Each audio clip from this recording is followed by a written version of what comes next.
मिश्रा जी के यहाँ पहला लड़का हुआ तो पत्नी ने कहा, बच्चे को गांव के सरकारी विद्यालय में शिक्षा दिलवाते हैं। मैं सोच रही हूँ कि सरकारी विद्यालय में शिक्षा देकर उसे अच्छा नागरिक बनाऊंगी। मिश्रा जी ने पत्नी से कहा, अच्छा नागरिक बनाकर इसे भूखा मारना है क्या? मैं इसे बड़ा अफसर बनाऊंगा ताकि जिंदगी में कामयाब बने। मिश्रा जी सरकारी बैंक में मैनेजर के पद पर थे। पत्नी धार्मिक थी और इच्छा थी कि बेटा संस्कारी बने, लेकिन मिश्रा जी नहीं माने। दूसरा लड़का हुआ। पत्नी ने जिद की। मिश्रा जी इस बार भी ना माने। तीसरा लड़का हुआ।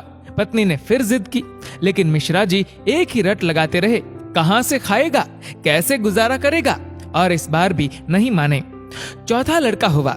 इस बार पत्नी की जिद के आगे मिश्रा जी हार गए। अंततः उन्होंने उसे सरकारी विद्यालय में शिक्षा दीक्षा दिलवाने के लिए भेज ही दिया।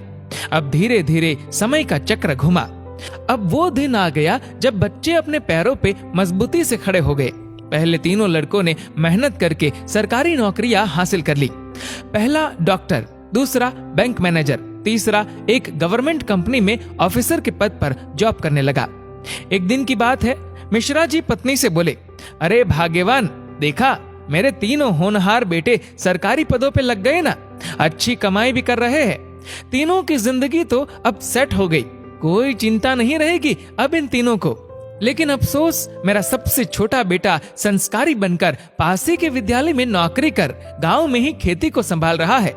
जितना वह 6 महीने में कमाएगा उतना मेरा एक अफसर बेटा 1 महीने में कमा लेगा। अरे भाग्यवान, तुमने अपनी मर्जी करवाकर बड़ी गलती की।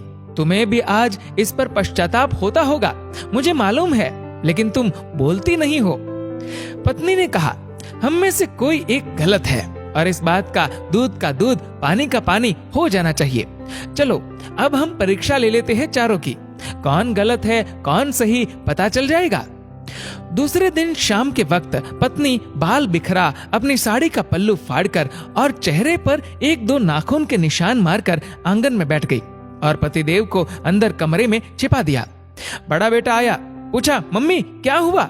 जवाब दिया, तुम्हारे पापा ने मारा है। पहला बेटा बोला, बुढ़ा सठिया गया है क्या? कहाँ है, बुलाओ। मम्मी ने कहा, वो घर पर नहीं है, बाहर गए हैं। पहला बेटा बोला, आए तो मुझे बुला लेना, मैं कमरे में हूँ, मेरा खाना निकाल दो, मुझे भूख लगी है। ये कहकर कमरे में चला गया। दूसरा बेटा आया, पूछा तो मम्मी ने वही जवाब दिया। दूसरा बेटा बोला, क्या पगला गए हैं इस बुढ़ापे में? उनसे कहना चुपचाप अपनी बची कुची जिंदगी गुजार ले। आए तो मुझे बुला लेना, और मैं खाना खाकर आया हूँ, सोना है मुझे। अगर आए तो मुझे अभी मत जगाना, सुबह खबर लेता हूँ उनकी। ये कहकर वो भी अपने कमरे में चला गया। तीसरा बेटा आया। वजह पता चलते ही वो तो आग बबूला हो गया। इस बुढ़ापे में अपनी औलादों के हाथ से जूते खाने वाले काम कर रहे हैं। इस बेटे ने तो मर्यादा की सारी हदें पार कर दी। ये कहकर अपने कमरे में चला गया। मिश्रा जी अंदर बैठे बैठे सारी बातें सुन रहे थे। ऐसा लग रहा था कि जैसे उनके पैरों के नीचे से जमीन खिसक गई हो और उनके आंसू नहीं रुक रहे थे। किस तरह इन बच्चों के लिए दिन रात मेहनत करके इन्हें पाला पोसा, बड़ा आदमी बनाया, जिनकी तमाम गलतियों को मैंने नजरअंदाज करके आगे बढ़ाया, और ये ऐसा बर्ताव अब तो बर्दाश्त ही नहीं हो रहा। इतने में चौथा बेटा घर में ओम ओम ओम करते हुए अंदर आया। माँ को इस हाल में देखा तो भागते हुए आया। पूछा तो माँ ने अब गंदे गंदे शब्दों में अपने पति को बुरा भला कहा। तो चौथे बेटे ने माँ का हाथ पकड़कर समझाया कि माँ, आप पिताश्री की अर्धांगिनी हो, वो आपके बिना अधूरे है।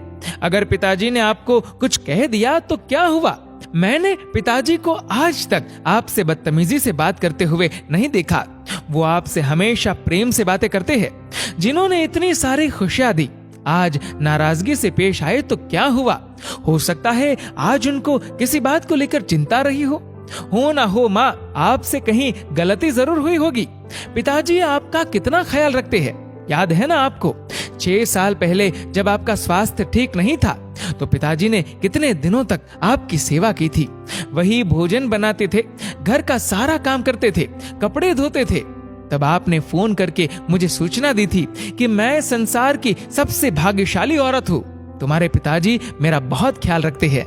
इतना सुनते ही माँ बेटे को गले लगाकर फफक फफक कर रोने लगी। मिश्रा जी आंखों में आंसू लिए सामने खड़े थे। अब बताइए क्या कहेंगे आप मेरे फैसले पर? पत्नी ने मिश्रा जी से पूछा। मिश्रा जी ने तुरंत अपने बेटे को गले लगा लिया। मिश्रा जी की धर्म पत्नी ने कहा, यह शिक्षा इंग्लिश मीडियम स्कूलों में नहीं दी जाती। ये शिक्षा तो परिवार के व्यवहार व संस्कारों से मिलती है। अब मिश्रा जी को एहसास हुआ, जिन बच्चों पर लाखों खर्च करके डिग्रियां दिलाई वे सब तो नकली निकले। जीवन का अंतिम समय कैसे व्यतीत होगा, इसका फैसला आपका धन नहीं बल्कि आपके द्वारा किए गए व्यवहार और दिए हुए संस्कार तय करेंगे। दोस्तों, इस वीडियो को लेकर आपकी क्या राय है नीचे कमेंट करके जरूर बताएगा। और अगर आपको वीडियो अच्छा लगा हो तो इस वीडियो को लाइक करेगा, शेयर करेगा।